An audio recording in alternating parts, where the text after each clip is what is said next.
Thyroid గడ్డలు ముఖ్యంగా ఆడవాళ్ళలో రావడానికి గల కారణాలు ఏమిటి డాక్టర్ గారు?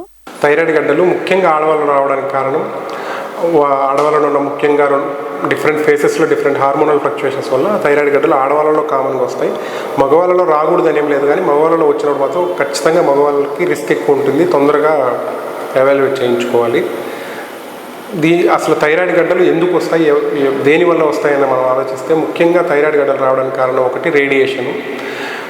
ఫర్ ఎగ్జాంపుల్ మనకి రేడియేషన్ ఎక్కడ ఎక్కువ జరుగుతుందంటే ఎక్స్రేలు, సిటీ స్కాన్లు ఇలాంటి ఎక్కువ తీసుకోవడం కానీ, మొబైల్ ఫోన్స్ ఎక్కువ వాడడం కానీ, ఇలాంటి వాటి రేడియేషన్ వల్ల వచ్చేది ఒకటి కారణం థైరాయిడ్ కారణాలు రావడానికి. రెండోది వచ్చి స్మోకింగ్. మన సైడ్ తక్కువ, బట్ స్మోకింగ్ అనేది కూడా ఒక కారణము. స్మోకింగ్ అంటే పొగాకు వాటి వల్ల.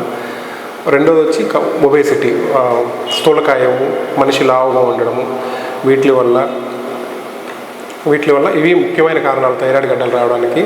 ఒకటి రేడియేషను, రెండు స్మోకింగ్ అంటే ఎక్కువ పొగాకు ఉత్పత్తులు తాగడం కానీ తినడం కానీ, రెండోది వచ్చి స్థూలకాయం, ఒబేసిటీ, మూడోది. ఈ మూడు ముఖ్యమైన కారణాలు థైరాయిడ్ గడ్డలు రావడానికి.